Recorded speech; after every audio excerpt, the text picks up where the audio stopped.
I do, in fact, think it's a new phase. There's definitely a massive uprising taking place among younger people across the United States, but it's been a long time coming. This is the culmination of, I would say, about a decade of organizing on campuses against Israel and for divestment resolutions. Many of these campuses have investments in Israeli apartheid, in Israeli universities, I mean, they actually have investments in the occupation and the military industrial complex more generally.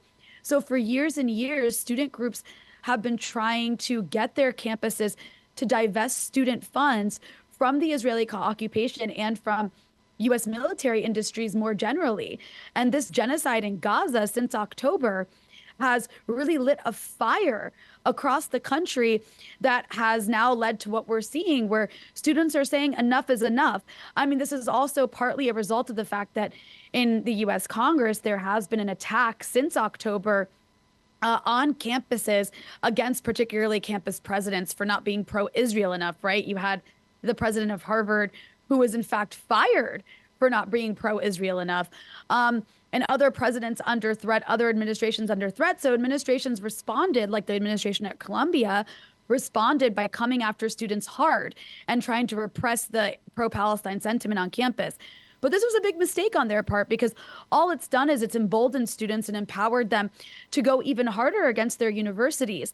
And I think it's really important, too, that this is happening, across the country, but also specifically at these elite Ivy League universities like Columbia, like Harvard, like MIT, like now the University of Pennsylvania, because these are the universities that produce the elites of America, that produce the leaders of empire.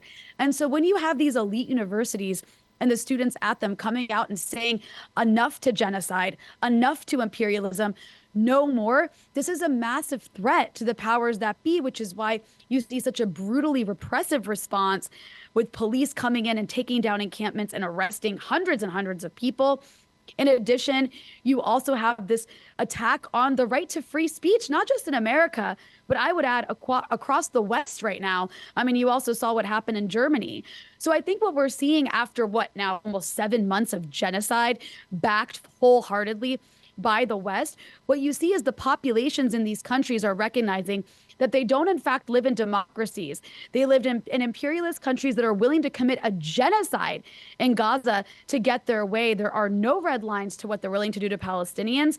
And these people are also recognizing that in their own countries, which are supposed to be the pinnacles of freedom and democracy and, the civilized West, it's actually quite the opposite. They live in anti-democratic, authoritarian countries where their leadership not only doesn't care what they think or want to listen to them, they're willing to arrest and brutally and violently repress them when they stand up and say no more to genocide.